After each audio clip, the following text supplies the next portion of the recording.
حاضرین، انتظار کے لمحات ختم ہوئے، ہم اپنے پروگرام کا آغاز کرنے جا رہے ہیں۔ آنریبل وائس چانسلر صاحب آج کے چیف گیسٹ کے ساتھ اور رجسٹرار صاحب کے ساتھ تشریف لا چکے ہیں، ساتھ میں ہیں DSW صاحب اور OSD میڈم۔ ہم تمام مہمانان کا صمیم قلب سے استقبال کرتے ہیں۔ We extend heartfelt welcome to one and all.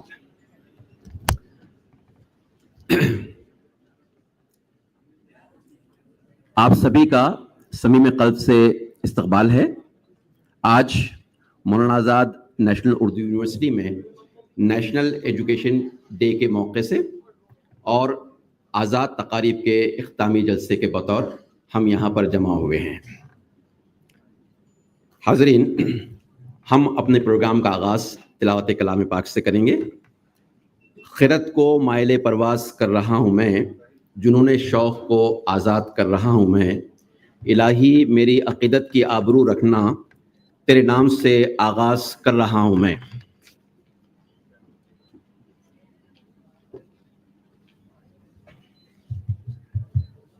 السلام علیکم ورحمۃ اللہ وبرکاتہ۔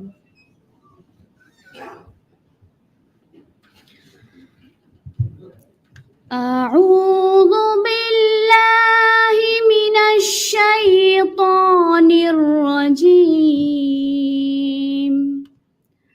بسم اللہ الرحمن الرحیم۔ تبارک الذی جعل فی السماء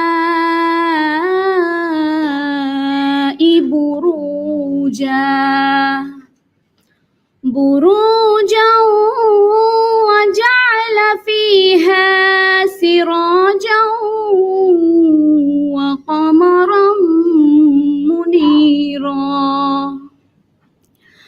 وَهُوَ الَّذِي جَعَلَ اللَّيْلَ وَالنَّهَارَ خِلْفَةً لِمَنْ أَرَادَ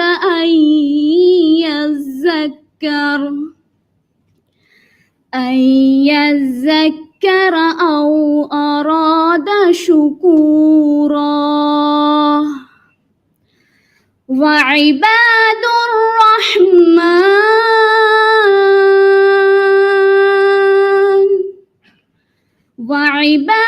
الرحمن الذين يمشون على الأرض هونا وإذا خاطبهم الجاهلون قالوا سلاما، والذین یبیتون لربهم سجدا وقیاما، والذین یقولون ربنا اصرف عنا عذاب جہنم إن عذابها كان غراما، إنها ساءت مستقرا ومقاما۔ ترجمہ: وہی اللہ بڑی برکت اور عظمت والا ہے جس نے آسمانی کائنات میں کہکشاؤں کی شکل میں وسیع منزلیں بنائیں اور اس میں سورج کو روشنی اور تپش دینے والا چراغ بنایا، اور اس نظام شمسی کے اندر چمکنے والا چاند بنایا۔ اور وہی ذات ہے جس نے رات اور دن کو ایک دوسرے کے پیچھے گردش کرنے والا بنایا، اس کے لیے جو غور و فکر کرنا چاہے یا شکر گزاری کا ارادہ کرے۔ ان تخلیقی قدرتوں میں نصیحت اور ہدایت ہے۔ اور رحمان کے مقبول بندے تو وہ ہیں جو زمین پر آہستگی سے چلتے ہیں، اور جب ان سے جاہل لوگ ناپسندیدہ بات کرتے ہیں تو وہ سلام کہتے ہوئے الگ ہو جاتے ہیں۔ اور یہ وہ لوگ ہیں جو اپنے رب کے لیے سجدہ ریزی اور قیام میں راتیں بسر کرتے ہیں، اور یہ وہ لوگ ہیں جو ہمہ وقت حضور باری تعالیٰ میں گزارش کرتے ہیں کہ اے ہمارے رب، اے ہمارے پروردگار، تو ہم سے دوزخ کا عذاب ہٹا لے، بے شک اس کا عذاب بڑا دردناک، مہلک اور دائمی ہے۔ بے شک وہ عارضی ٹھہرنے والوں کے لیے بری قرارگاہ اور دائمی رہنے والوں کے لیے بری قیامگاہ ہے۔ Blessed in the one who has placed constellations in the sky, as well as a radiant lamp and a luminous moon. And he is the one who causes the day and the night to alternate, as a sign for whoever desires to be mindful or to be grateful or thankful. The true servants of the most compassionate are those who walk on the earth humbly. And when the foolish address them improperly, they only respond with peace. They are those who spend a good portion of night prostrating themselves and in standing before their Lord. They are those who pray, O Allah, O our Lord, keep the punishment of hell away from us, for its punishment is indeed unrelenting. It is certainly an evil place to settle and reside. Assalamu alaikum. حاضرین، ماریہ محفوظ department of Arabic تلاوت کلام پاک سے programme کا آغاز کر رہی تھی، ہم ان کا شکریہ ادا کرتے ہیں۔ میں ایک بات بتاتا چلوں کہ آج مانو اور اس کے دیگر اداروں کے علاوہ شہر کے بہت ہی اہم اداروں سے نمائندگی یہاں ہوئی ہے۔ Tata Institute of Social Studies, EFLU, HCU اور دیگر کئی اداروں کے لوگ یہاں پر موجود ہیں، اور انہیں یہ شوق یہاں لے آیا ہے کہ وہ آج کے مہمان خصوصی پروفیسر کرشن کمار کو سننا چاہتے ہیں۔ ہم سبھی باہر سے آئے ہوئے تمام مہمانان کا بھی استقبال کرتے ہیں۔ آئیے تلاوت کلام پاک کے بعد ہم مانو کے ترانے سے لطف اندوز ہوں۔ آپ جانتے ہی ہیں کہ ہمارا یہ مانو کا ترانہ ہمارے شیخ الجامعہ پروفیسر انور حسن صاحب نے تحریر کیا ہے، تو IMC سے درخواست ہے کہ مانو کا ترانہ پیش کیا جائے۔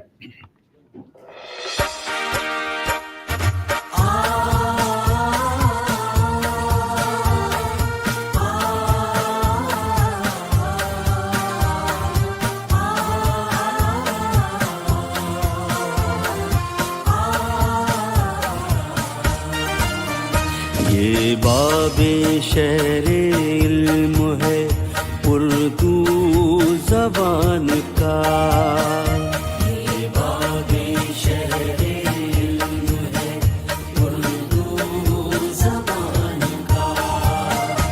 آؤ سفر یہاں سے کرے آسمان کا،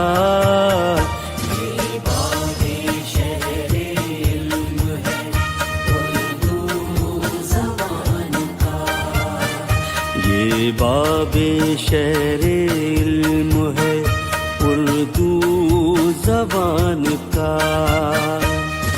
علم و کمال فضل و شعر و شعور تک پھیلی ہے دل نواز مہک دور دور تک، ملتا یہاں نصاب ہے سارے جہان کا۔ یہ باب شہر علم ہے اردو زبان کا، یہ باب شہر علم ہے اردو زبان کا۔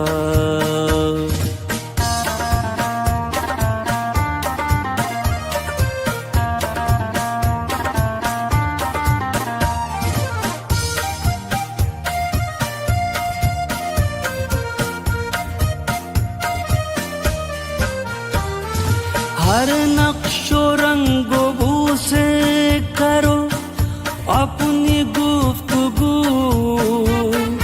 آزاد درس گاہ کی ہے یہ بھی جستجو، سب فاصلہ مٹاتے چلو درمیان کا۔ یہ باب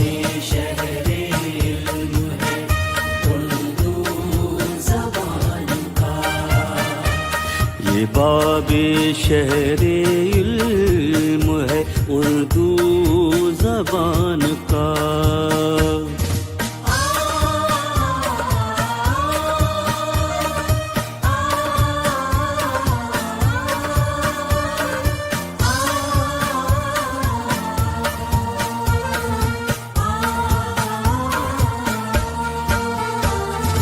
غرب و جنوب سے ہو کے شرق و شمال سے آگے بڑھو خیال ملا دو خیال سے. چرچا ہو کائنات میں ہندوستان کا.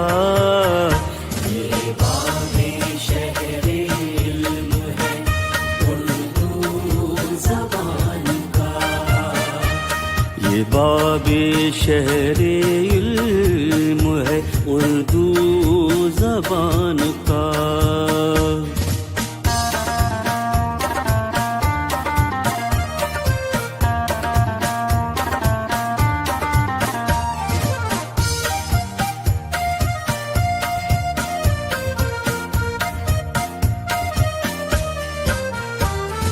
فصل سدا بہار سے بستی بسی رہے. مل کر دعا کرو کہ یہ کھیتی ہری رہے. سایہ رہے سروں پہ کسی سائبان کا.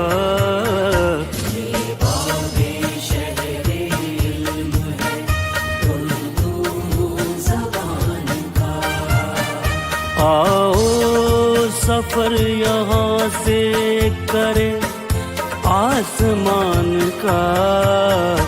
یہ باب شہر علم ہے اردو زبان کا.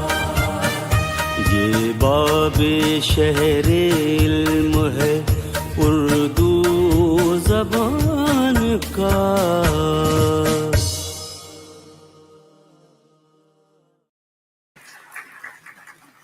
آپ کی زوردار تالیاں یونیورسٹی ترانے کے لیے بھی اور یونیورسٹی ترانے کے ترانہ نگار کے لیے بھی. میری مراد شیخ الجامعہ پروفیسر انور حسن صاحب سے ہے. حاضرین، آپ جانتے ہیں کہ آزاد تقاریب کا انعقاد تقریباً اس کا آغاز 7 تاریخ کو ہوا تھا اور مانو ماڈل ہائی اسکول میں ایک بہت ہی شاندار رنگارنگ پروگرام ترتیب دیا گیا تھا. وہ ہمارا افتتاحی اجلاس تھا. آج ہم اس اختتامی اجلاس میں ویلیڈیٹی فنکشن میں موجود ہیں اور ظاہر ہے کہ اس پورے پیریڈ کی رپورٹ آپ ملاحظہ کریں گے. بہت دلچسپ انداز میں، بہت انوکھے انداز میں IMC نے اس کی رپورٹ تیار کی ہے. پیش خدمت ہے آزاد تقاریب کی ایک رپورٹ، ویژول رپورٹ.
हाजरीन, आज़ाद तकारीब की विजुअल रिपोर्ट्स आप मुलाहिज़ा फरमा रहे थे। आइए हम प्रोग्राम को आगे बढ़ाएं। मैं आवाज़ दे रहा हूं यूनिवर्सिटी के रजिस्ट्रार प्रोफेसर शेख इश्तियाक अहमद साहब को कि वो खुतबे इस्तक़बालिया पेश करें।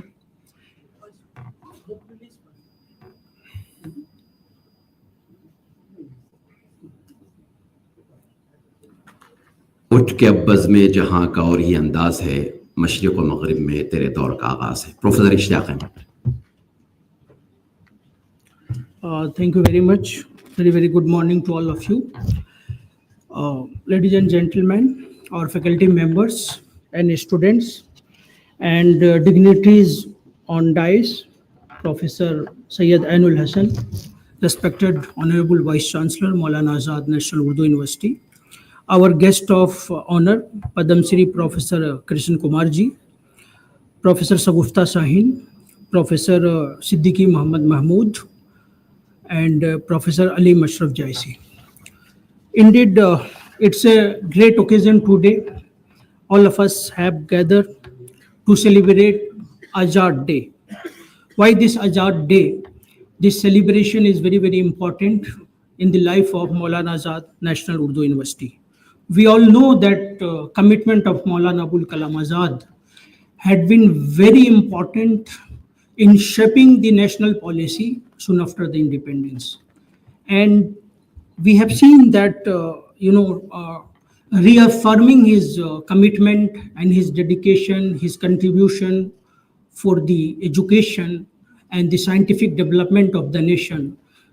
In 1998, the then Prime Minister of India, Shri Atal Bihari Vajpayee, decided in the Parliament of India to establish a university that should be named as Maulana Azad National Urdu University.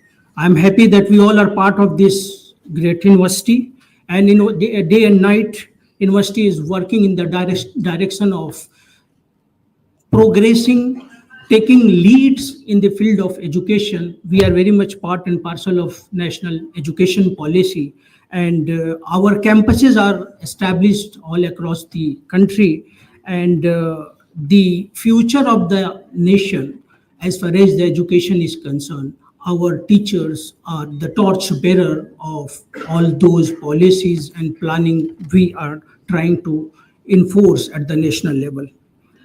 We celebrate week-long academic and cultural activities in order to commemorate the birth centenary of Maulana Azad.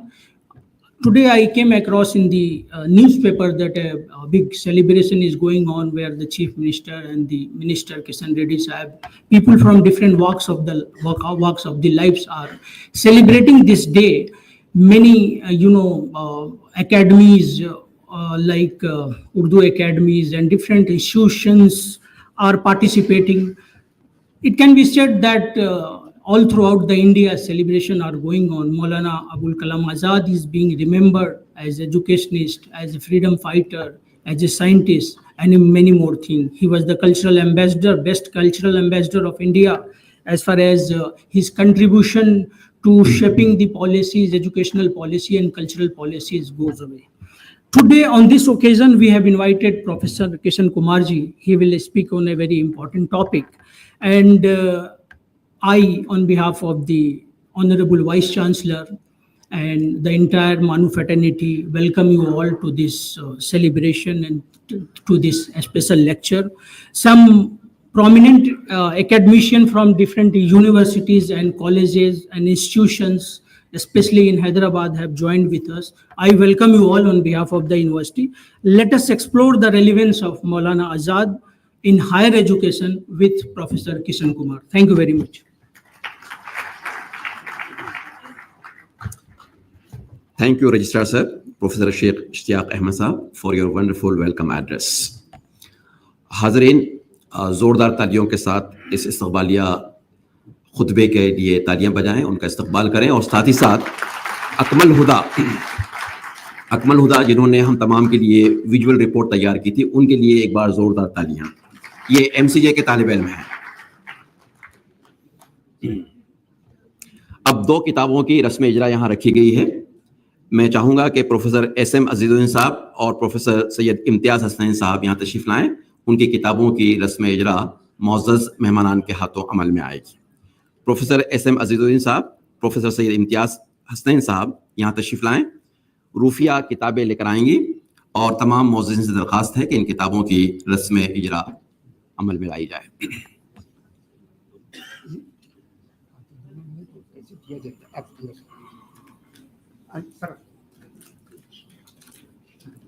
Professor अजीज़ुद्दीन साहब और professor इम्तियाज़ हसनैन साहब से आप तमाम लोग बखूबी वाकिफ़ हैं। आज इनकी दो बहुत अहम किताबों की रस्म इजरा अमल में आ रही है।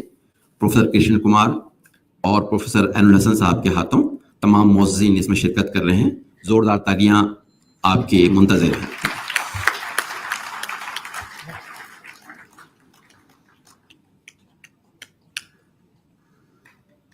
Now it's high time that I should invite some of our guests for their felicitations. First of all, I would like to request Honorable Vice Chancellor Sir. अच्छा, अभी दूसरी किताब। ایک کتاب کی رسم اجرا عمل میں آئی، اب دوسری کتاب کی رسم اجرا عمل میں آ رہی ہے.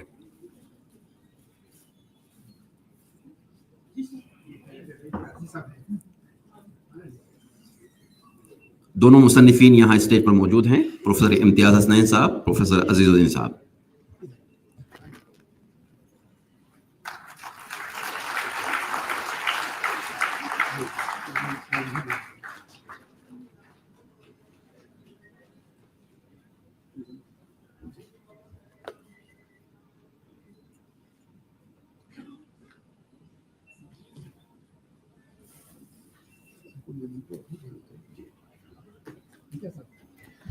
ان دو کتابوں کی رسم اجرا کے بعد آئیے ہم فیلسٹیشن کا آغاز کرتے ہیں.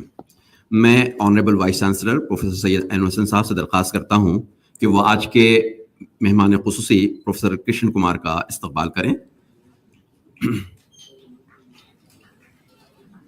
ان کی خدمت میں ایک بوکے اور مومنٹو پیش کریں. آرزو ہے کہ مل جائے انہیں کچھ لطف قبول، پھول کچھ میں نے چنے ہیں ان کے دامن کے لیے.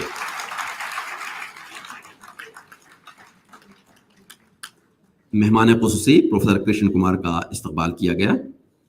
اب میں درخواست کروں گا رجسٹرار صاحب سے کہ وہ اس موقع پر پروفیسر ایس ایم عزیز الدین صاحب کا استقبال کریں. ان کی کتاب کی رسم اجرا عمل میں آئی ہے.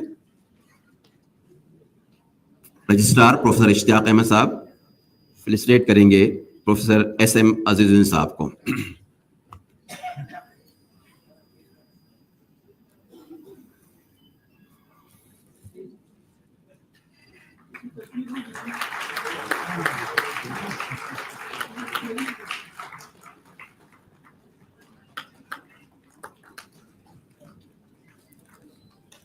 اب باری ہے دوسرے مصنف پروفیسر سید امتیاز حسنین صاحب کی. میں ڈی ایس ڈبلیو صاحب سے درخواست کروں گا پروفیسر علیم اشرف جائزی صاحب سے کہ وہ پروفیسر سید امتیاز حسنین صاحب کا استقبال کریں، ان کی خدمت میں تہنیت پیش کریں. ایک بوکے اور مومنٹو ان کو بھی دیا جا رہا ہے.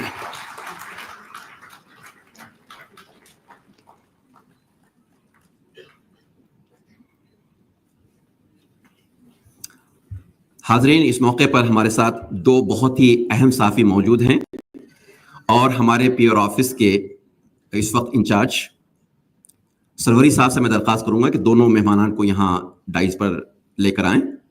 ان کا بھی استقبال کیا جائے گا، ان کی خدمت میں تہنیت پیش کی جائیں گی. یہ دو مہمانان ہیں، شعبہ صحافت سے ان کا تعلق ہے. پروفیسر مسٹر محمد رشید الدین صاحب، جن کا استقبال آنریبل وائس چانسلر صاحب کریں گے، اور مسٹر واجد اللہ خان صاحب، ان کا استقبال بھی آنریبل وائس چانسلر صاحب کریں گے. مانو کی جانب سے ان کی خدمات کے اعتراف میں انہیں تہنیت پیش کی جا رہی ہے. محمد رشید الدین صاحب اور واجد اللہ خان صاحب، ان دونوں کی خدمت میں ان کی خدمات کے اعتراف میں تہنیت پیش کی جا رہی ہے. آنریبل وائس چانسلر صاحب بنفس نفیس ان کا استقبال کر رہے ہیں.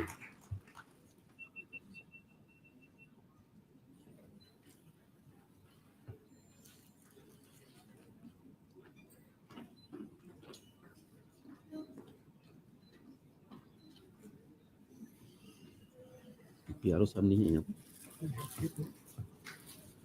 اس موقع پر پیارو صاحب بھی تشریف لائیں.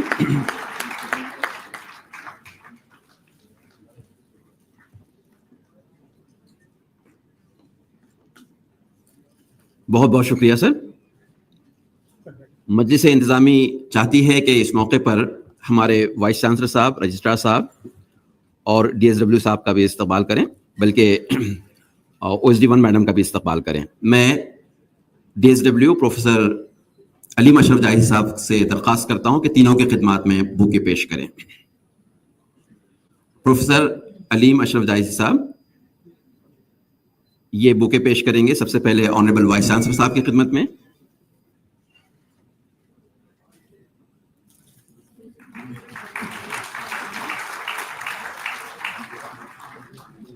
اب میں ان سے درخواست کر رہا ہوں کہ رجسٹرار صاحب کی خدمت میں ایک بوکے پیش کریں.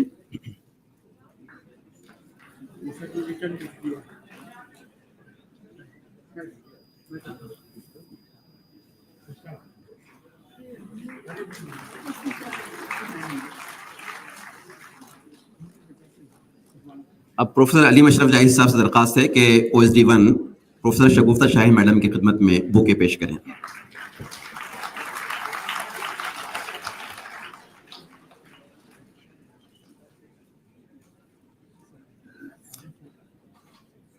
हमारी तालिबात सदफ, सीरत, सदफ, नीलोफर और रोशनी, इन तमाम ने बुके पेश करने में हमारी मदद की, इसके लिए हम उनका शुक्रिया अदा करते हैं।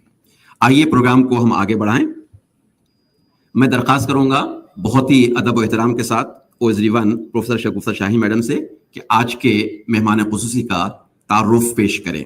प्रोफेसर शगुफ्ता शाही साहिबा।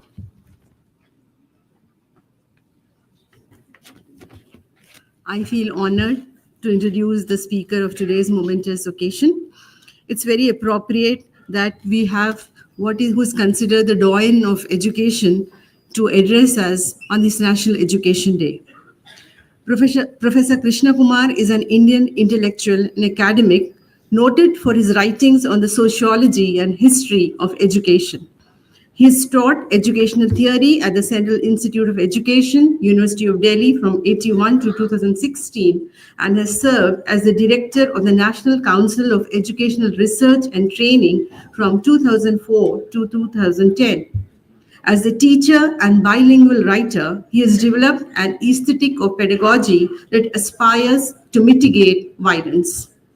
Professor Kumar has been a visiting fellow of the Center for Modern Oriental Studies, Berlin, and the Center for the Advanced Study of India, University of Pennsylvania, 2009.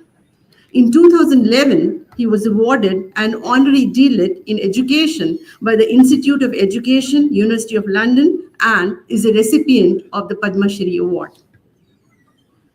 Professor Kumar served as a member of the committee appointed by the Ministry of Human Resource Development in 1991 to recommend strategies for reducing curriculum loads. He was nominated by the Indian government to serve on the governing councils of several professional institutions, including the Indian Institute of Advanced Studies, Shimla, and the NIEPA. He has served as a member of the Executive Committee of the National Literacy Mission and the Raja Ram Mohan Roy Library Foundation and has been involved in several committees set up to draft the educational components of the 11th plan. Professor Kumar is a prolific writer. Some of his books are Smaller Citizens, Writing on the Making of Indian Citizens, Vichar Kadar, Debates, Routledge Handbook of Education in India, Politics of Education in Colonial India, The Making of English National Identity, What is Worth Teaching, to name a few.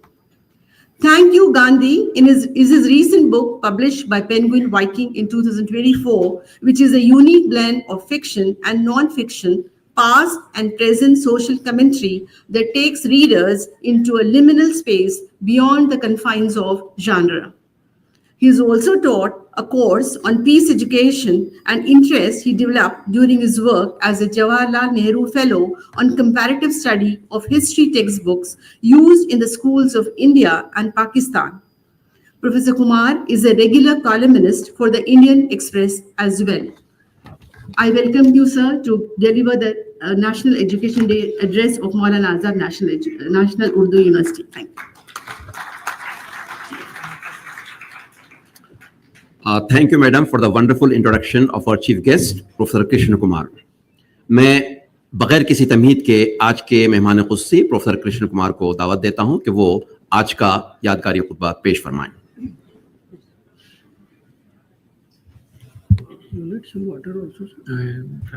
कोई बात नहीं।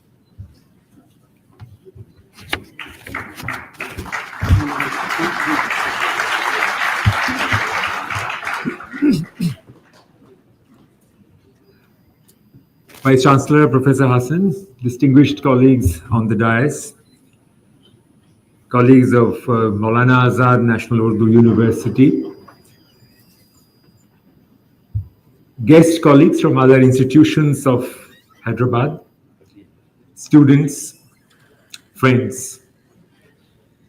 I feel burdened by both a sense of responsibility and history in speaking before you on this day when Maulana Azad was born. Maulana Azad is one of those figures of India's freedom struggle who can't be fully understood.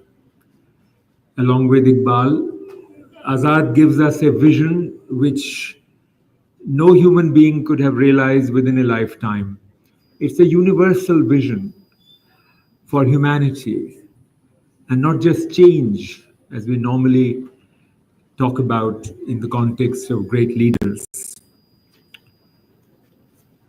So on this occasion, for me to take up this subject of understanding higher education and its current predicament poses a very serious and in some ways somber responsibilities. Given the fact that higher education, though a very significant part of nation building, is unable to serve that role under present day circumstances, and we shall see why in the course of this lecture. I'm aware and somewhat embarrassed that I can't speak in Urdu simply because I don't have a good command on this language. मैं उन बहुत कम अपनी generation के लोगों में से हूँ जिन्हें फैज़ से मिलने, बात करने, सुनने का मौका मिला, और इसलिए इस भाषा पर अधिकार के बगैर इसको बोलते हुए मुझे पेश महसूस होता है। मैं हिंदी का लेखक ज़रूर हूँ, पर जिस तरह की बात आज मुझे पेश करनी है उसको पूरी गंभीरता के साथ पेश करने के लिए जितना अधिकार चाहिए इस भाषा पर, वो मेरे पास नहीं है। फिर भी इस लेक्चर के अंत से पहले मैं कोशिश करूंगा कि हमारे वो साथी, युवा साथी जो उर्दू में मुझसे कहीं ज़्यादा आगे चल रहे हैं, उनके लिए संक्षेप में इस लेक्चर को रखूं, पर इस बीच में इस भाषा में बोलने का मौका दे रहे हैं, मैं शुक्रगुजार हूं अंग्रेजी में। It's a common belief that school education is more important than higher education. Like so many others, I also had this belief till I heard Professor Mahmood Mamdani, who is one of the most significant social scientists of our times, who has understood the dilemmas of countries that were once colonized. I'll come to his view a little later, but let me first suggest what I'm going to do. I'm going to persuade you to realize that higher education is actually more important than primary or elementary education. Why this is so, that's what I wish to argue with you today in the context of this title, Understanding Higher Education. About education, one can say a lot of things, but those things acquire meaning only if you wear a bifocal lens first. This bifocal lens is necessary because education as a word is applied to two quite different things. It's applied to education as a concept, as an idea. And indeed, education is a very uplifting concept to ponder on. It reminds us of our childhood, of our experience of learning. It also carries with it a very legitimate weight of ideals, values, and aspirations of all of humanity since times immemorial. In this sense, education has a sacred kind of feel to it as a concept. But education is also a system which we have to live with. We can't experience education in our lives outside the system. In fact, The system has its own history that has shaped it. And the circumstances that institutions face arise from the history of the system itself. What experience we have of education in our lifetime as individuals depends for its depth and its quality on the institution's own history, its own trajectory, and its placement within the broader system of education that a country has. This constraint every individual has to accept. When those constraints become manifest as we grow older, as we become adolescents, teenagers, youth, quite often we feel very frustrated and burdened. In our country, the biggest constraint that the system imposes on learning is, of course, the constraint of an examination system, which has been a highly draconian, eliminative system for a very long time. There was a time when very few people actually managed to go above what was known as third class towards the end of the 19th century. Hardly anyone got second class marks. And yet people did extremely well in their professional lives, having done a third class BA or a third class MA. That's how tough and hard the examination system was at the time, even in the most prestigious places of learning, such as University of Calcutta. So individual experience of education, how much it inspired you, to what extent it brought into your grip the values and ideals that we associate with that word learning, always depends on the life of an institution and its own history and where we have experienced that institution in its history. Number of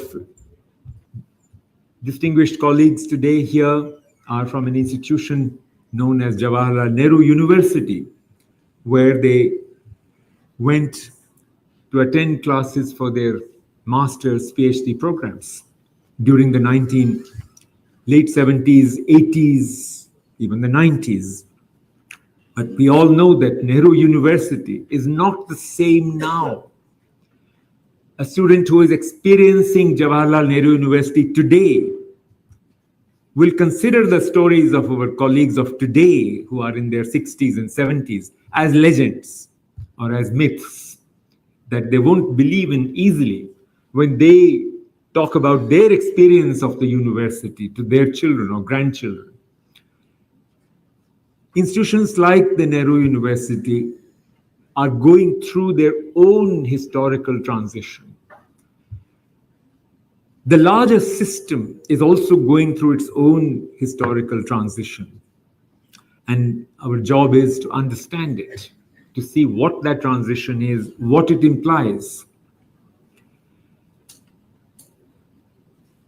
The other thing about education as a concept, which we ought to remember as we get used to this bifocal lens, which I have requested you to wear for the sake of this lecture, is that education, while it's an experience, it's not a day's experience. It's not like going to a very interesting music festival, for example, or seeing a great picture. No, education is a prolonged experience which lasts many, many years of our childhood, our adolescence, our youth, and sometimes goes well beyond youth. It's because it's such a prolonged experience that education begins to mean something for us individually, even as it is constrained by systemic and institutional histories. It's this prolonged experience which creates the most basic issues of sociology in education. Issues like inequity, inequality, discrimination. because not everybody can afford a prolonged experience in life for such a long time. Circumstances, individual circumstances, constrain people, despite their strong desire for learning, to stop learning or going to an institution. And because it's a prolonged experience, therefore,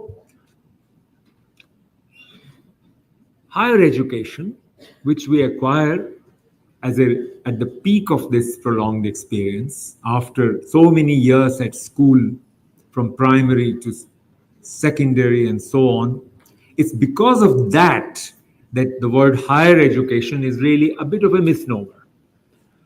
Higher education is in fact what we might call deeper education. Education, that part of education which permits us to go deeper into an area of learning which we cherish, or for some reason which as individuals we come close to and feel somewhat identified with.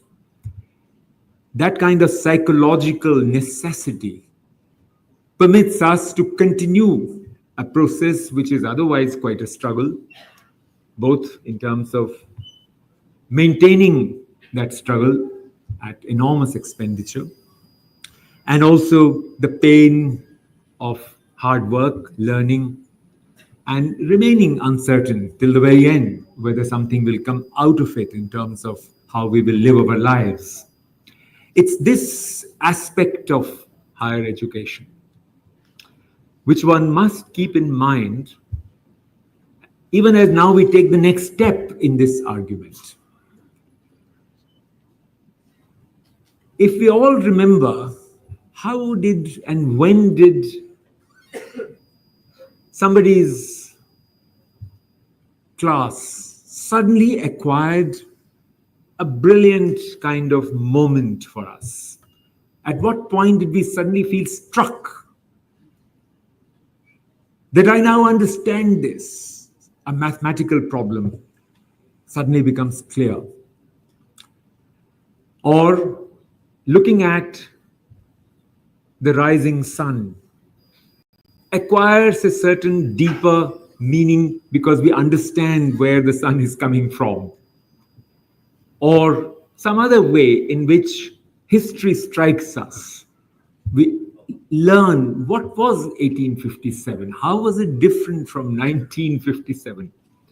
So many of us who have grown up in this period of 1950s wondered when we were children, small children,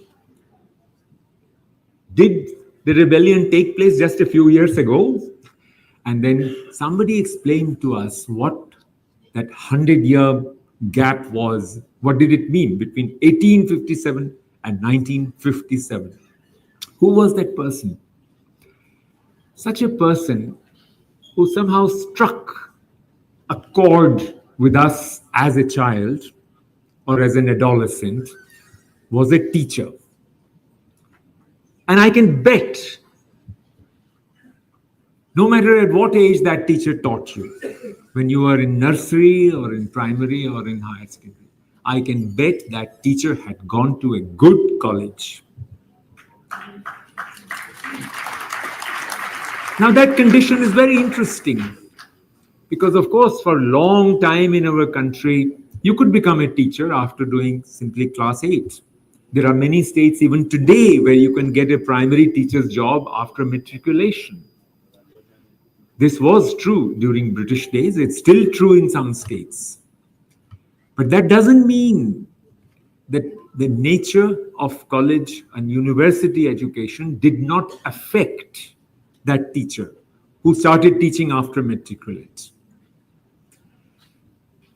The significance of this prolonged experience travels down from somebody who is older to somebody who is younger.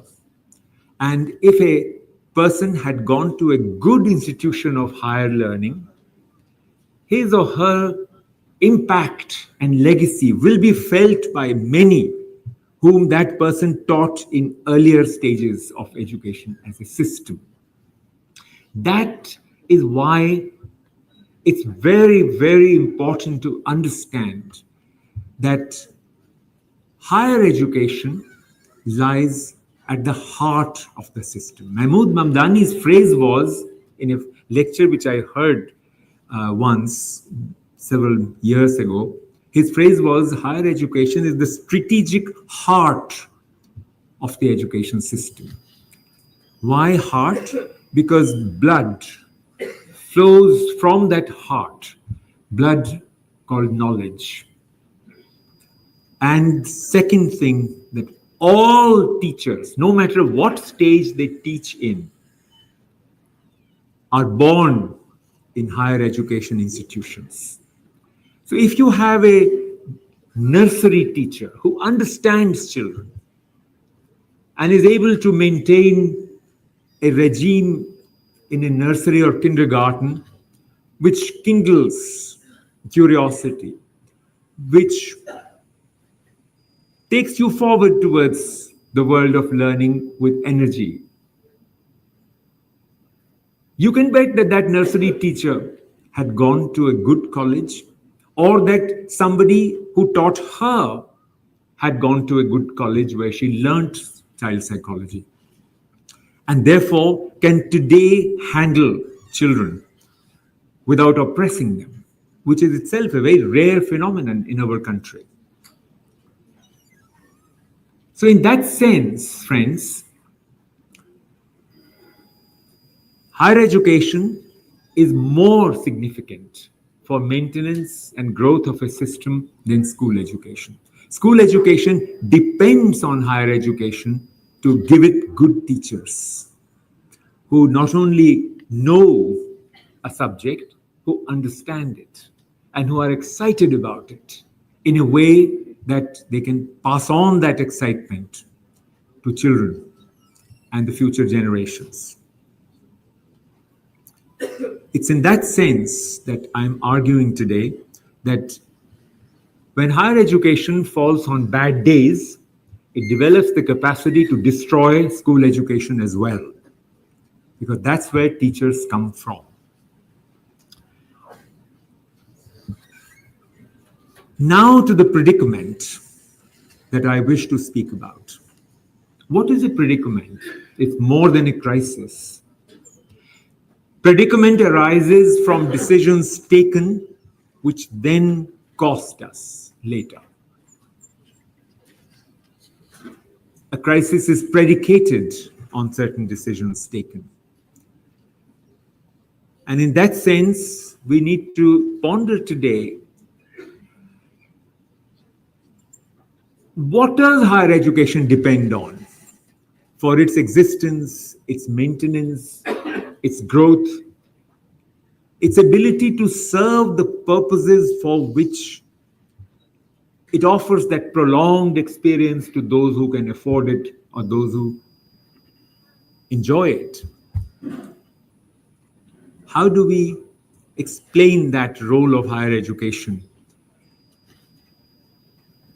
Rather, in what words shall we celebrate that role?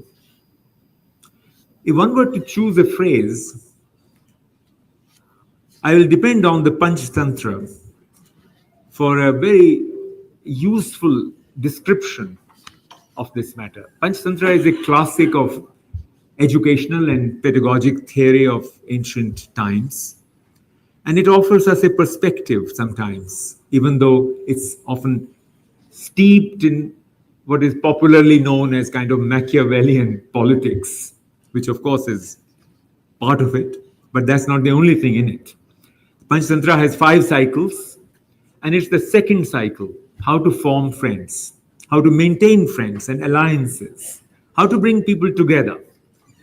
Has a story right in the beginning of 4 friends. Many of you probably have read that story in your childhood, separated from the genre in which it's entrenched in the Panchtantra cycles themselves. These 4 friends were, as you know, a mouse, a crow, a deer, and a tortoise.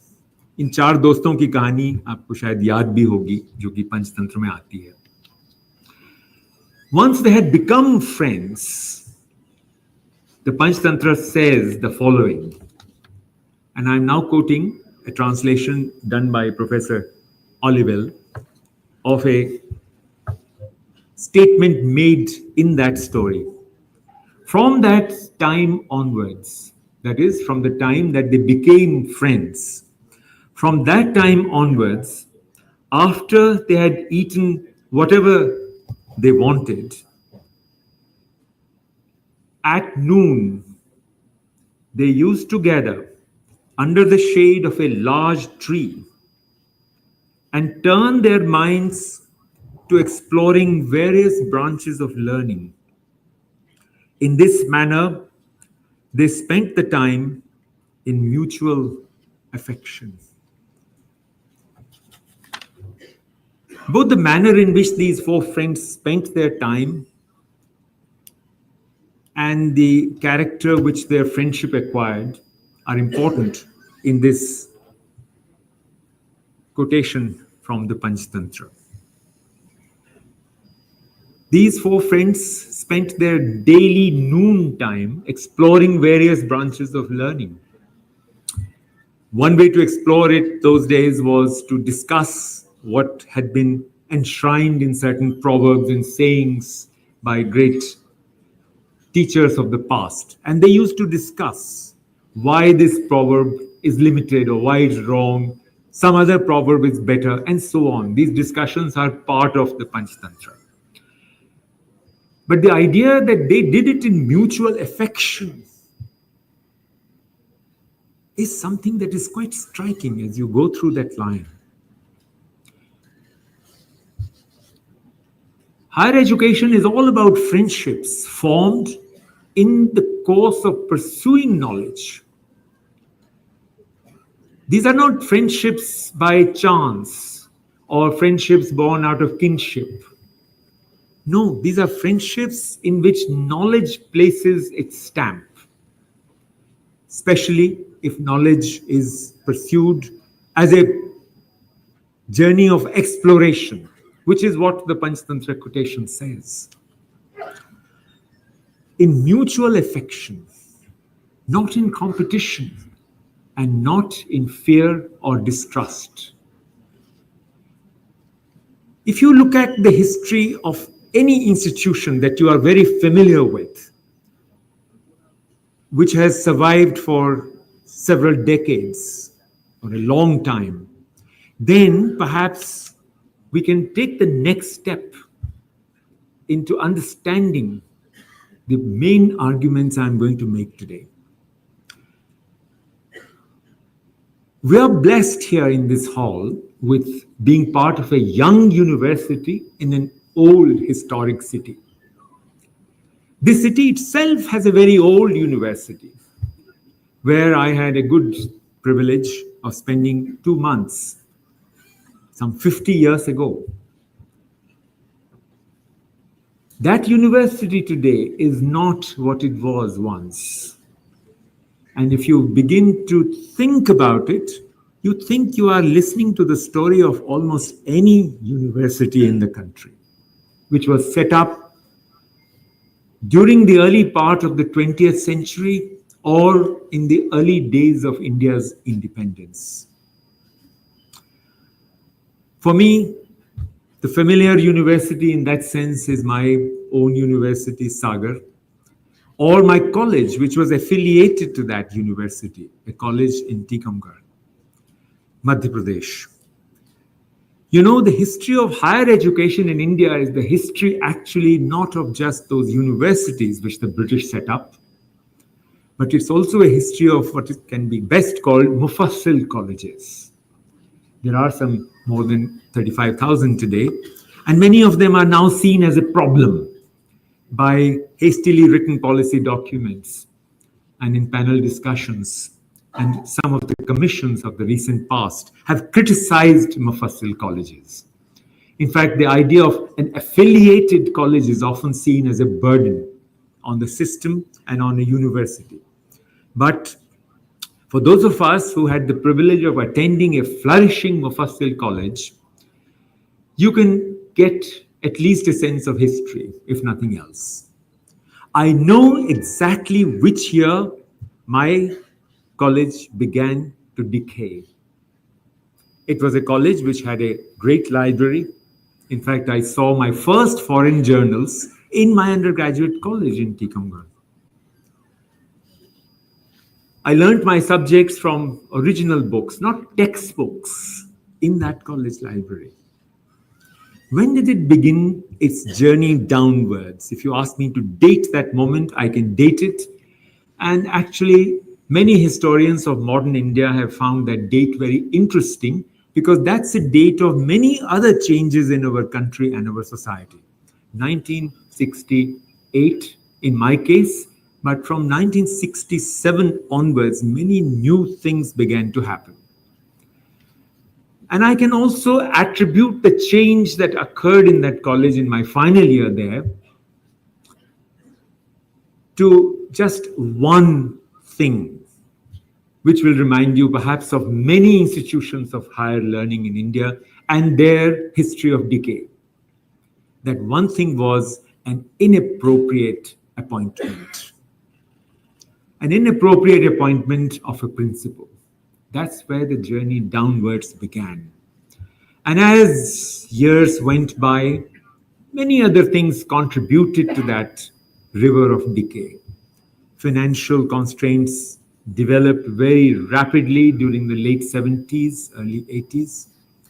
And then a long period of lack of appointments in which teachers who had permanent job became objects of jealousy because very few had permanent jobs. I visited my college about 10 years ago again and discovered that now just about 10% of teachers with a secure job were left in that college.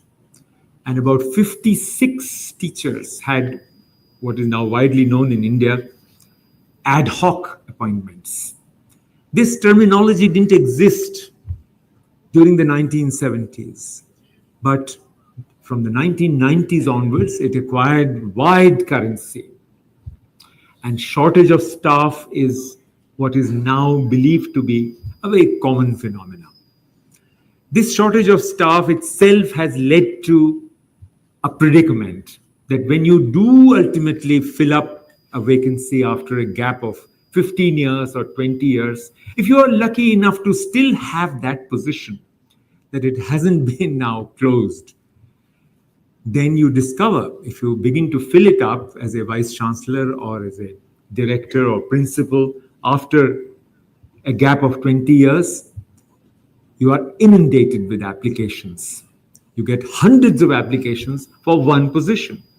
I myself have sat in such selection committees where we had 189 eligible candidates, out of whom we had to select 2. It was almost like God's role. How do you put your finger on those lucky 2 who, in the course of 2 days of constant interviewing, can be found to be more suitable for such a rare job when they all have basic eligibility? These stories are stories of our times. In these stories, you can put in many factors now. Factors that burgeoned during the 1990s. We attribute them in the terms that our economist friends have given us. We attribute those factors to what is broadly known as neoliberal policies. What does this word mean? It's hard to say. I call them post-welfare policies. Policies of a state which was no more obliged to function as a welfare state. Why does a state need higher education? Is a very basic theoretical question which we now need to engage with at this stage of this lecture. Because in the sense in which we defined or identified higher education, with the help of that story of the Panch Tantra, basically higher education is that space in society where society contemplates, where society reviews the world as it's evolving, where without fear and without a sense of competition, friends can come together and talk without constraints, either of time or the fear of displeasing authorities, or that a friend might go far ahead of them. That kind of friendship, friends, is not a networking, which is the word we use these days for forming friends across the wide world. People who are more capable of surviving in our times and flourishing are good networking people.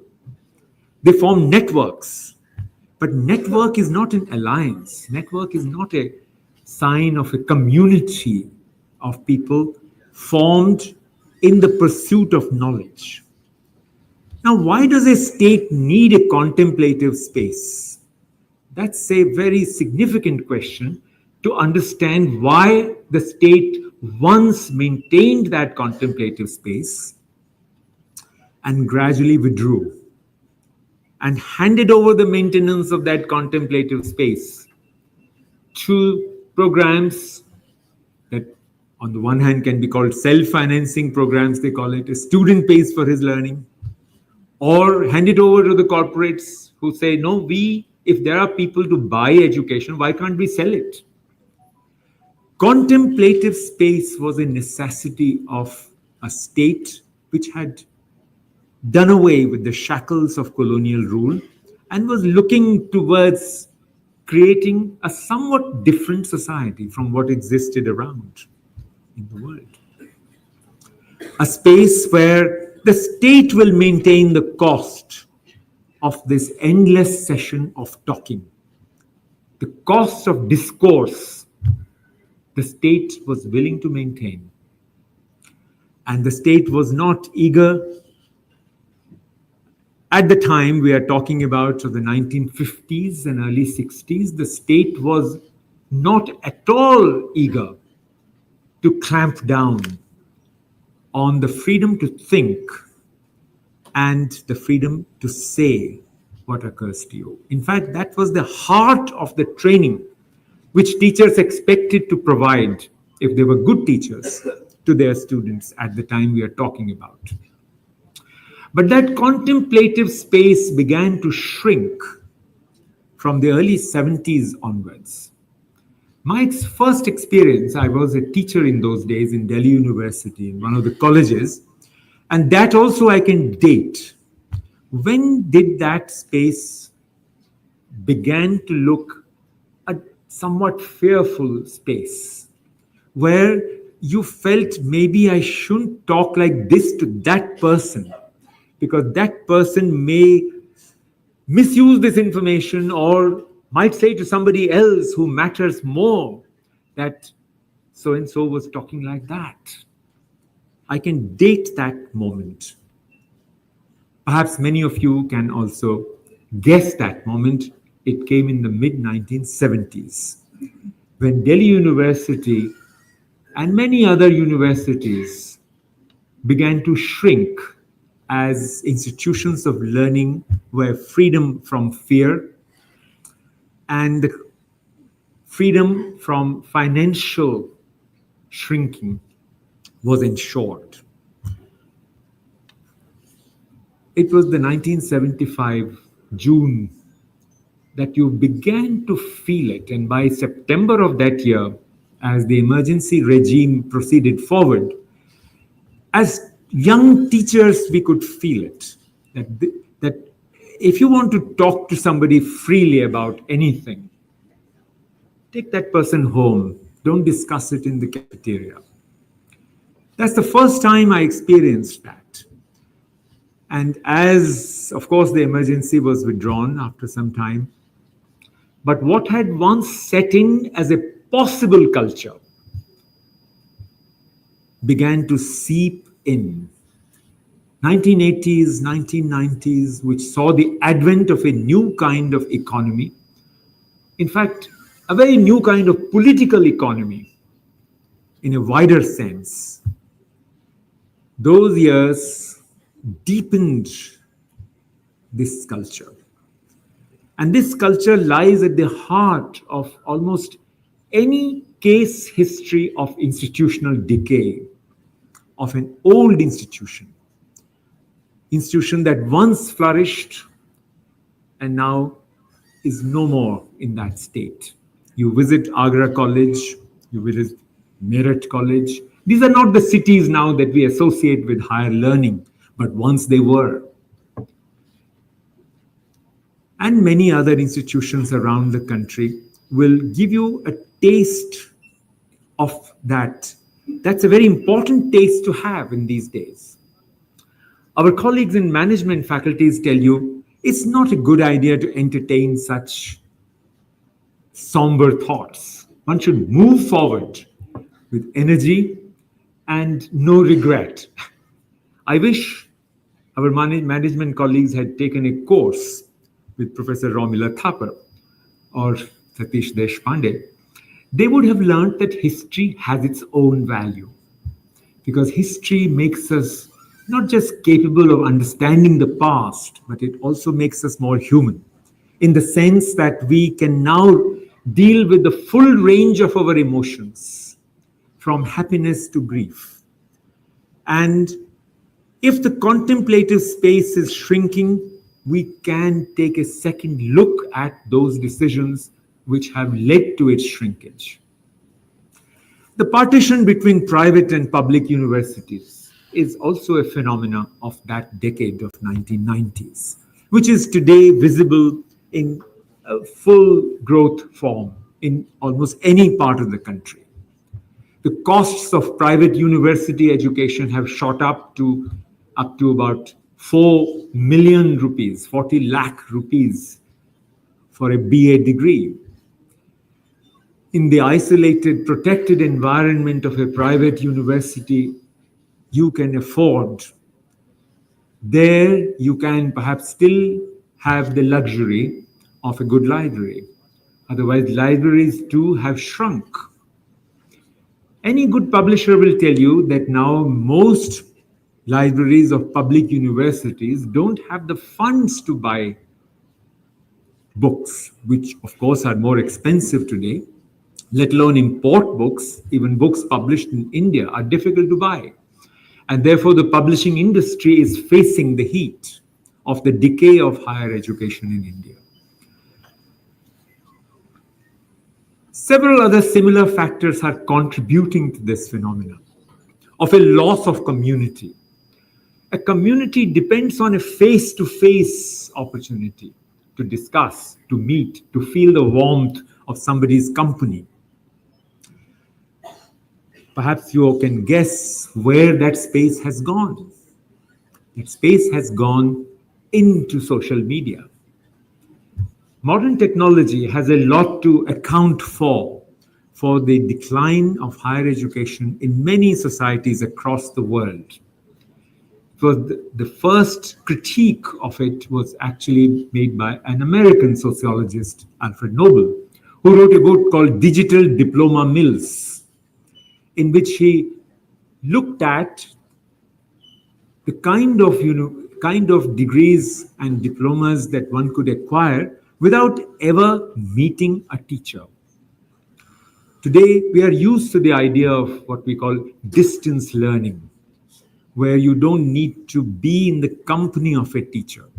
In fact, you feel very privileged if you have a so-called contact program.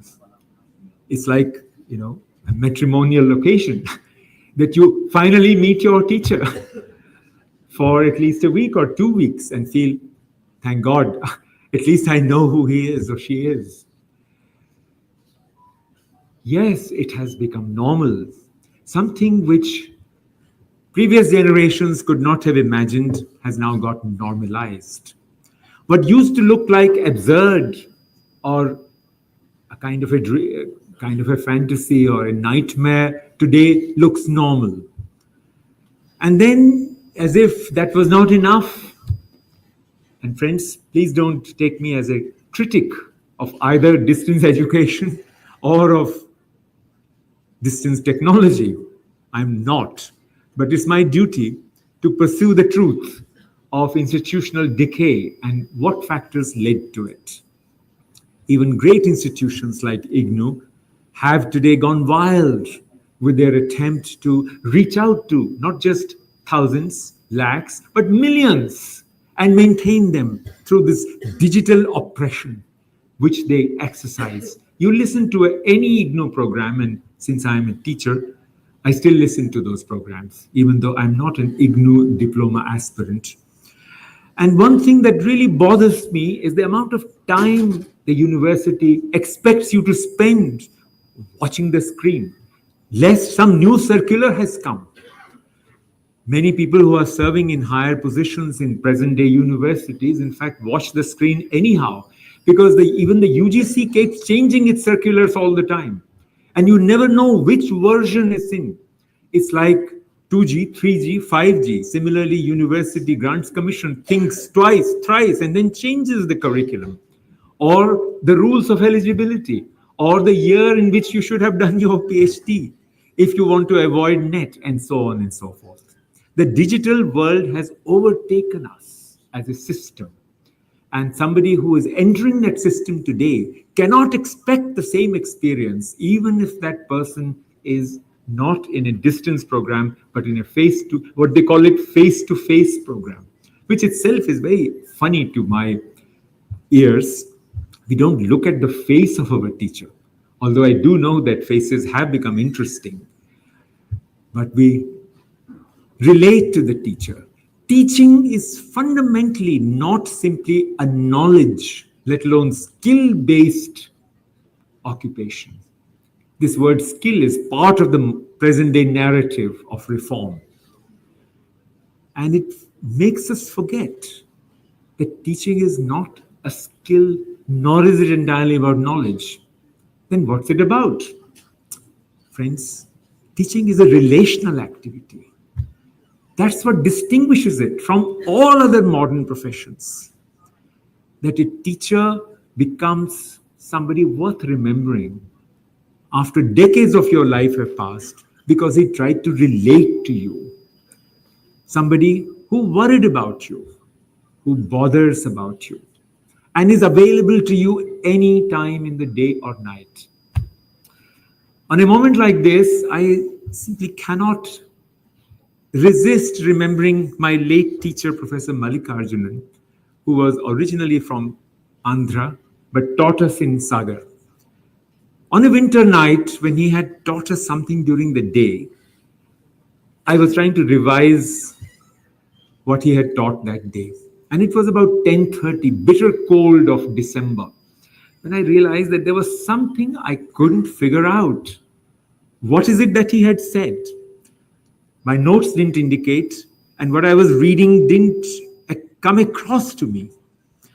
And at 10:30 in the night, friends, I decided to put on my overcoat and took this long walk across the hills of Sagar University, a distance of 3 kilometers, till I got to his house. And when I was barely 25 yards away, I noticed that the lights were being switched off. So I hastened my steps and knocked at his door. His wife looked through the curtain and saw it's Krishna Kumar. She quickly opened the door and brought me in. Professor Mallikarjunan was already in his lungi, ready to sleep. But he saw I have come, so he made me sit down, asked his wife to make a cup of coffee for me, and then said, "What is it? What brings you here at 11 in the night on a winter night?" And I told him, "Sir, this is the passage which is bothering me. I know you taught it today, and you must pardon me, I just couldn't manage to take your notes properly." He spent the next 45 minutes trying to explain it again to me. It's very hard for me not to have tears in my eyes when I think of Malik sir. He is long dead. But such was the magic of relationships that teachers formed with their students, that it made learning worthwhile, even if it was painful, even if it required hard labor.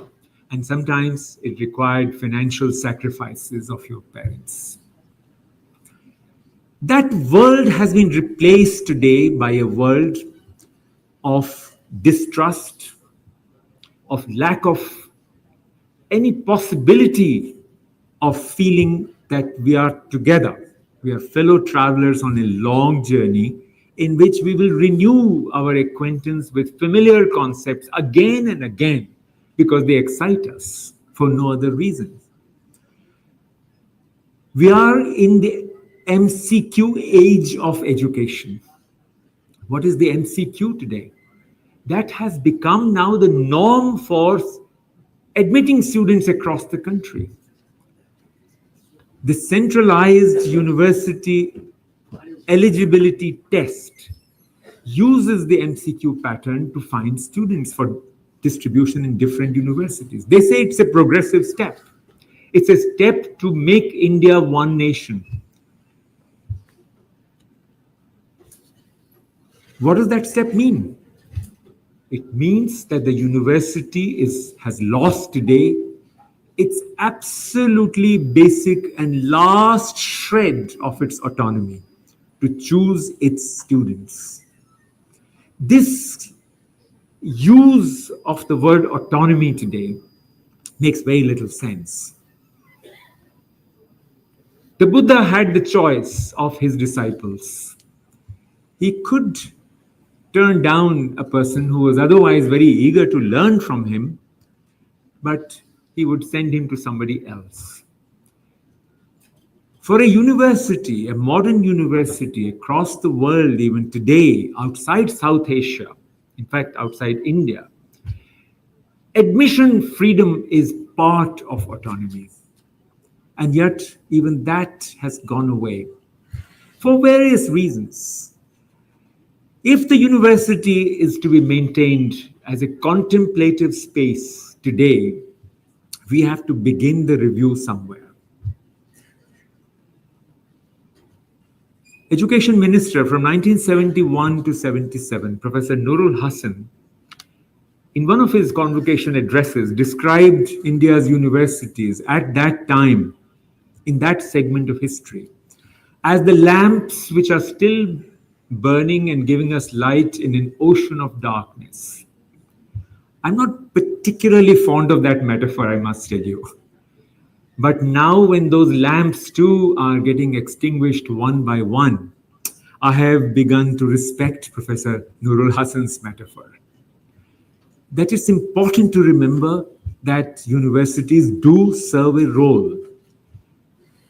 They're not just production factories of parasite intellectuals. No, they are places where people who resolve conflicts with words are born. You can resolve a conflict in many ways. I spent many years of my life understanding conflict. In fact, the only chance which I had for wanting to learn Urdu, and I learned a little bit of reading Urdu, was when I was working on how history is taught in Delhi and Lahore, or India and Pakistan.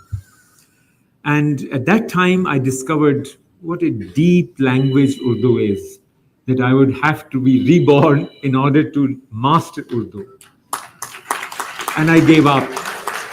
Out of a bit of frustration, you might say, with myself for not giving it enough time, because the fellowship I had was actually for hardly 3 years, and I had to finish that work, and my language learning had to stop.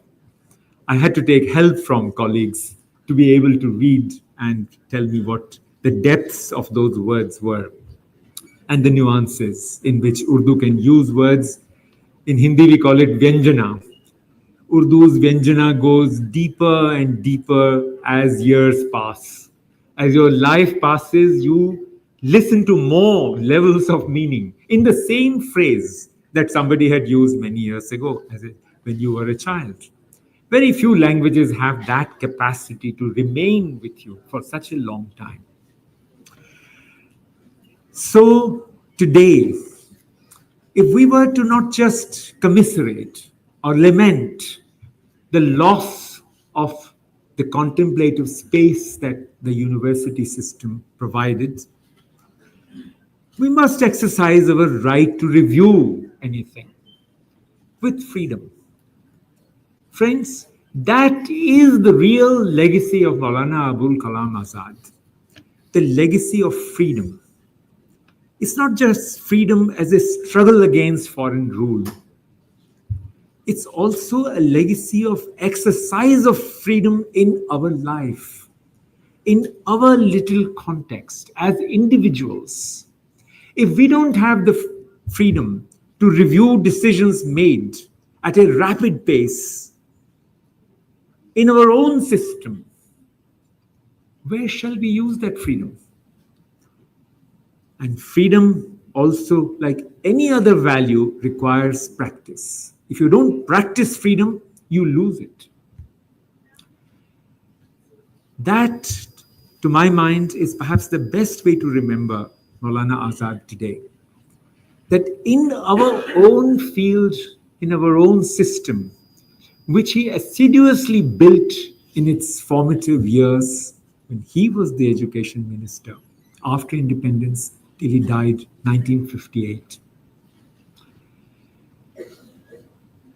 If we don't exercise freedom to rethink many of the things that we have lived with, things which look contrary to the basic values of education, its ideals, which look contrary to the very concept of education, if we don't exercise our freedom to remind ourselves of that bifocal lens, which you agreed to wear some time back when I was starting this lecture, then that freedom will no more be available to us for very long. No matter how constraining the system gets, how much the culture of compliance is expected from us by people placed higher in terms of power, people who are using the state not for its purposes for which the Constitution had set up this Indian state, but for purposes which are petty, purposes that further shrink the possibility of contemplation without fear. No matter how hard they breathe down our necks, we have to do something to practice that freedom to review what has happened in our lifetimes, to look back at the histories of institutions. Histories are always educative. You don't have to live in history.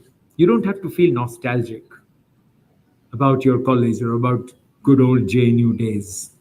No, history requires that you live with it and not in it. If you learn to live with history, that means that you are bold enough to see what we have lost in the course of the history during our lifetime. The hardest history to study and learn is the history that occurs during our lifetime in front of our eyes, simply because we are part of it. We are unable to objectively see it. And therefore, it occurs and we become victims of it. That precisely is the predicament of higher education today, that it doesn't have the wherewithal in many institutions to review what has happened to it. If one were to suggest a program, one would say, let every principal, let every vice chancellor of this university, of every university in the country, organize a long session of history of its decay, where generations should speak to each other, where records need to be brought out. Just this morning, we were talking about how BHU once had a candidate who had come with recommendation from Albert Einstein and was not taken. BHU will need to review its history, because if history is a history of decline, good people, well-inclined men and women need not be afraid of history. We need to face our history And once we do that, we will truly be eligible to celebrate Maulana Azad's birthday as National Education Day. Thank you so much.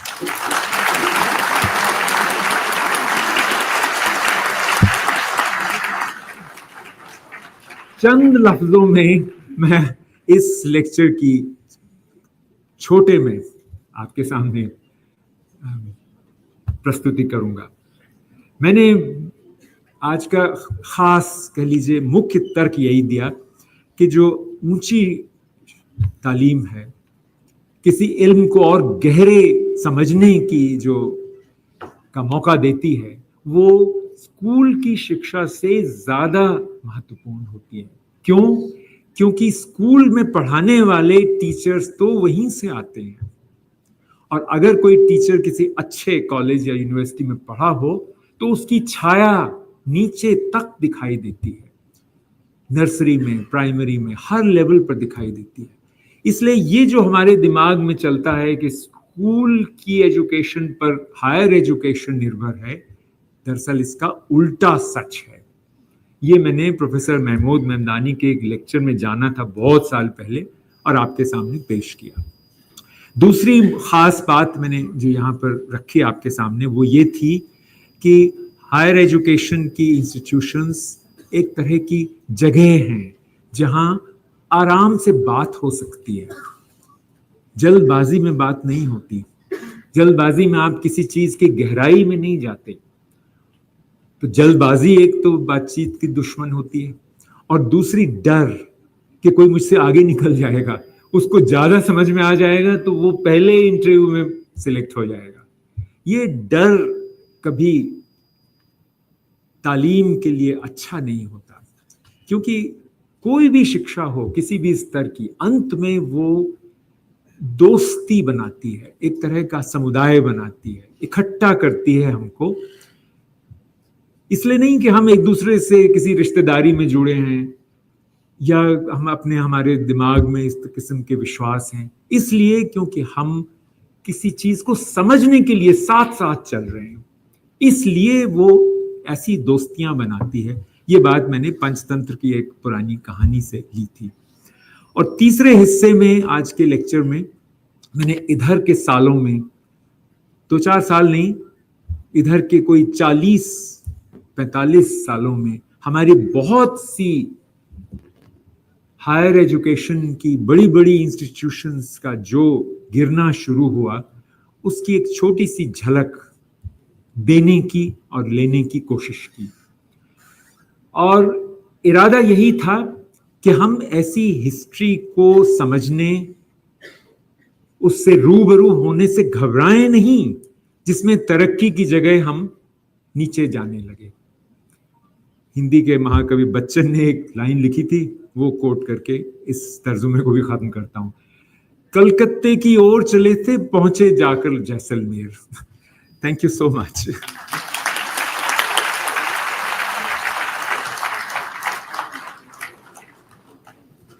आज के मेहमान खुसूसी Padmashri professor Krishna Kumar हमसे मुखातब थे, जिन्होंने higher education, बिलखुसूस education और बिलखुसूस higher education के मुख्तलिफ कोशों पर ऐसी रोशनी डाली कि मैं समझता हूँ कि हमारे दिमागों के 14 तबक रोशन हो गए। बहुत शुक्रिया सर। मैं अपने शेखुल जामिया प्रोफेसर एनुल हसन साहब की जानिब से और मैनेजमेंट की जानिब से आपका तहे दिल से शुक्रिया अदा करता हूँ। और बग़ैर किसी ताख़ीर के मैं ये कहना चाहता हूँ कि निगाह की बुलंदी, सुखन की दिल नवाज़ी और जहाँ की पुरसोजी मुजस्सम आपके हवाले। प्रोफेसर एनुल हसन साहब शेखुल जामिया सदारती खिताब फरमाएंगे।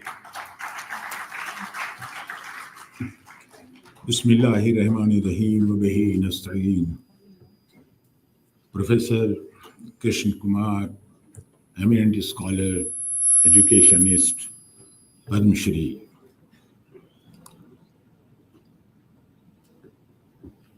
Colleagues on the stage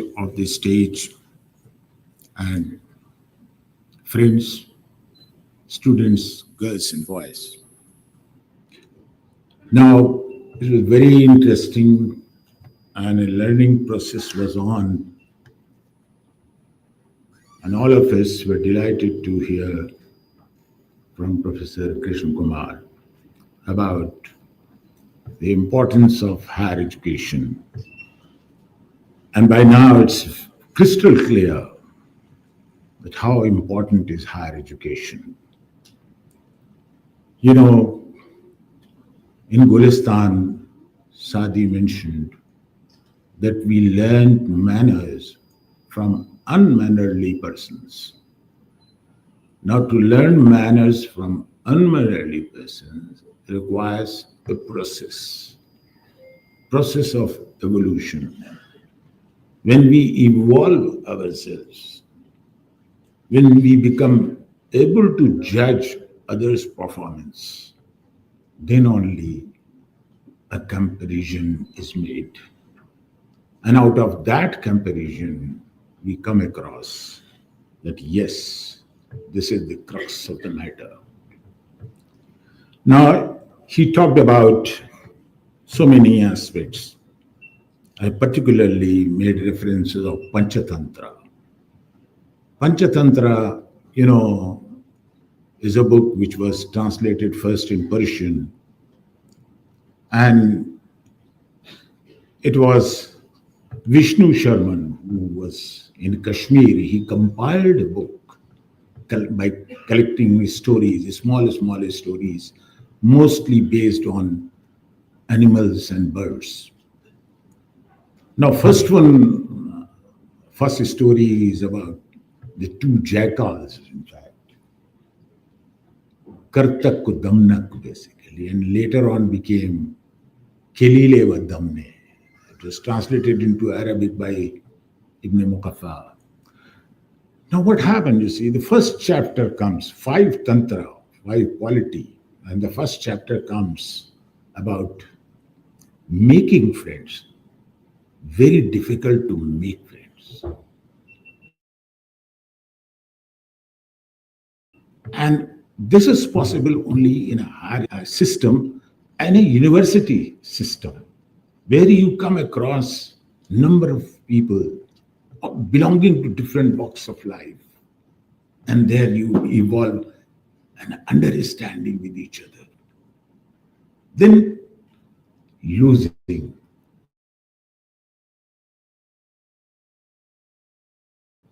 Just opposite to that, losing friend.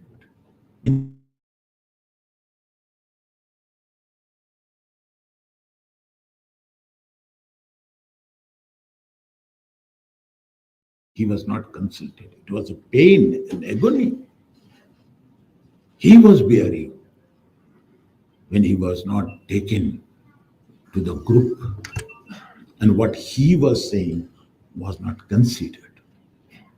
So this is also losing friend, but still you read out, you see. There was a play also, India Wins Freedom. You read India Wins Freedom, you will find losing friend means what? And third one is greed and lust of power. That is also from Panchatantra. And then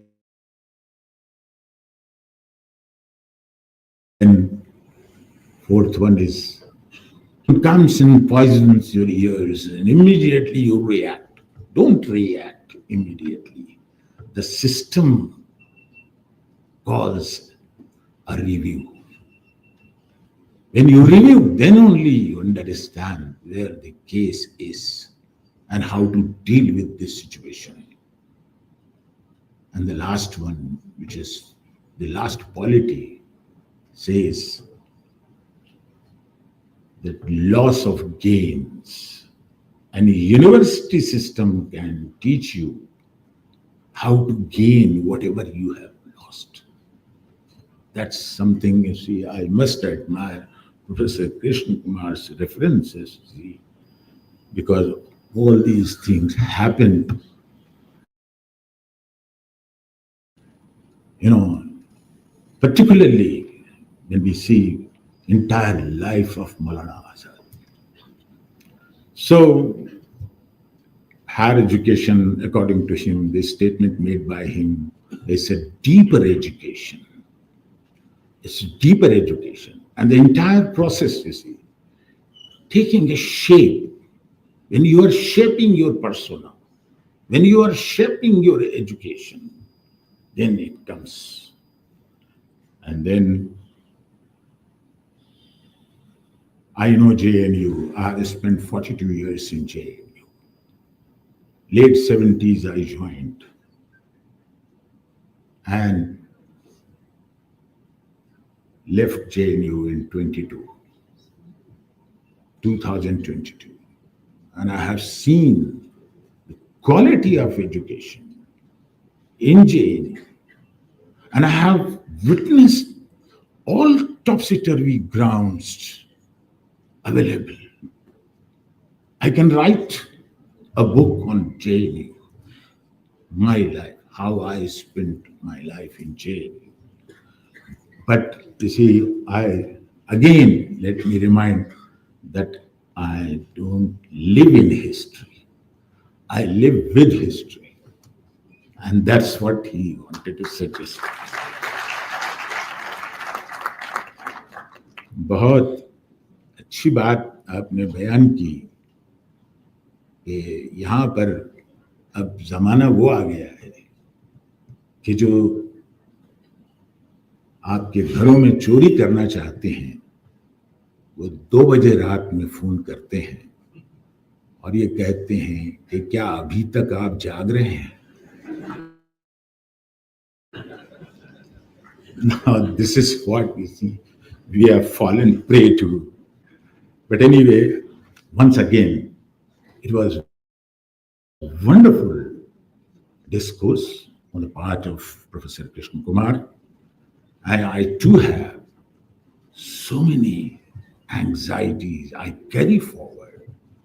I too have pain in my heart, but I can't express because someone else's pain is more severe than my pain.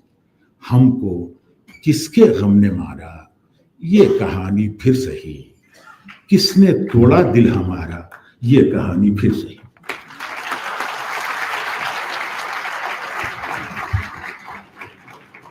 मोअज़्ज़ज़ Shaikhul Jamia professor Syed Ainul Hasan साहब अपने सदारती खिताब से हमें नवाज रहे थे. हाज़रीन, हमने आज के इस प्रोग्राम में 2 सहाफ़ियों की तहनीत उनको पेश की. इन 2 के नाम आप जानते ही हैं. ये हैं जनाब मोहम्मद रशीदुद्दीन साहब और जनाब वाजिदुल्लाह खान साहब. मेरी इन दोनों से दरख्वास्त है कि यहाँ स्टेज पर तशरीफ़ लाएं. आपकी शॉल और आपका सर्टिफिकेट आपका मुंतज़िर है. जनाब मोहम्मद रशीदुद्दीन साहब और जनाब वाजिदुल्लाह खान साहब, मैं ऑनरेबल वाइस चांसलर साहब से दरख्वास्त करता हूं कि उनका सर्टिफिकेट उन्हें अता करें, साथ ही उनकी शाल पोशी करें.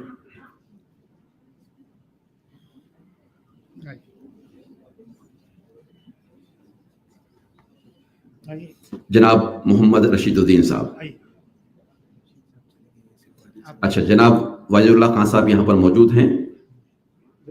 ऑनरेबल वाइस चांसलर साहब उनकी शॉल पोशी कर रहे हैं और उनकी खिदमत में सर्टिफिकेट पेश कर रहे हैं. जनाब वाजिदुल्लाह खान साहब ने अपना सर्टिफिकेट हासिल किया है. मोहम्मद रशीदुद्दीन साहब बाकी रह गए हैं. सरवरी साहब से दरख्वास्त है कि वो सर्टिफिकेट और शॉल कबूल करें और उनकी खिदमत में पेश करें.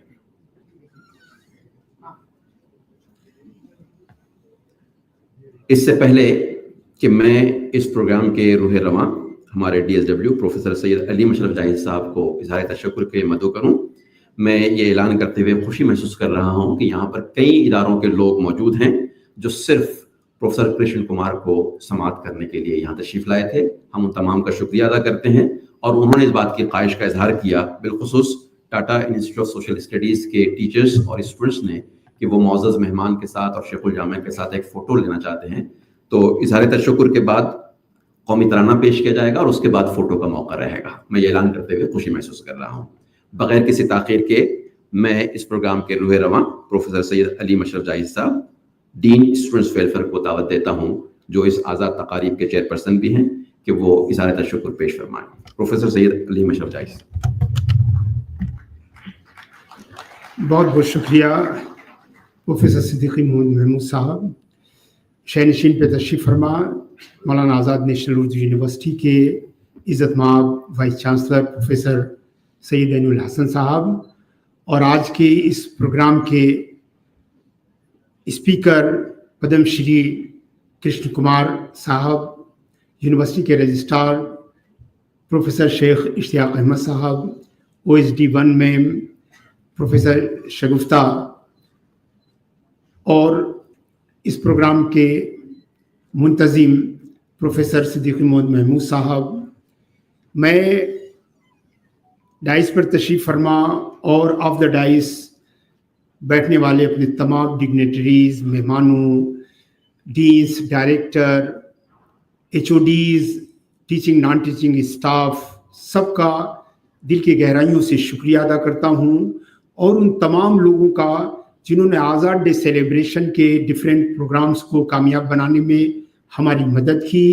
मैं खुसूसी से अपने आज के ख़ास मेहमानों का शुक्रिया अदा करता हूँ जो हैदराबाद शहर की मुख्तलिफ़ यूनिवर्सिटीज़ से और इंस्टीट्यूशन से यहाँ तशरीफ़ लाए और हमारे मुअज़्ज़ज़ स्पीकर प्रोफेसर कृष्ण कुमार साहब को सुनने के लिए यहाँ मौलाना आज़ाद नेशनल उर्दू यूनिवर्सिटी आए। मैं उनका भी दिल की गहराई से शुक्रिया अदा करता हूँ और ख़ुसूसियत से मैं अपनी मानू टीम, DSW के जो हमारे साथी हैं, कल्चरल एक्टिविटी सेंटर के जो हमारे साथी हैं, उनका शुक्रिया अदा करता हूँ। और सर मैं ख़ुसूसियत से शुक्रिया अदा करता हूँ यूनिवर्सिटी की तरफ से, DSW की तरफ से उन तकरीबन 100 से ज़ायद तलबा का जिन्होंने पिछले एक हफ्ते रात दिन काम करके इन प्रोग्रामों को कामयाब बनाया। मैं आपसे गुजारिश करता हूँ कि हमारे उन तलबा के लिए ख़ुसूसियत से ताली बजाकर उनके खिदमात का हम इतराफ़ करें। आप सभी का शुक्रिया, हमारे IMC के मेंबरान इंजीनियरिंग सेक्शन के और स्टेट के जो साथी हैं जिन्होंने हमारा ताउन किया और इस प्रोग्राम को कामयाब बनाने में हमारी मदद की, मैं उन सब का शुक्रिया अदा करता हूँ। बहुत बहुत शुक्रिया। नवाजिश, करम, शुक्रिया, मेहरबानी प्रोफेसर सैयद अली शफियाई साहब, आपने बहुत इख्तिसार के साथ इज़हार तशक्कुर किया। यहाँ पर मौजूद तमाम हाज़रीन का मैं एक बार फिर तहे दिल से शुक्रिया अदा करता हूँ और IMC से दरख्वास्त करता हूँ कि नेशनल एंथम पेश करें। आप सभी से दरख्वास्त है कि अपनी जगह पर खड़ा हो जाएं। जनगण मन अधिनायक जय हे भारत भाग्य विधाता, पंजाब सिंध गुजरात मराठा द्राविड उत्कल बंगा, विंध्य हिमाचल यमुना गंगा उच्चल जलधि तरंगा, तव शुभ नामे जागे तव शुभ आशीष मांगे, गाहे तव जय गाथा, जनगण मंगलदायक जय हे भारत भाग्य विधाता, जय हे जय हे जय हे जय जय जय जय हे।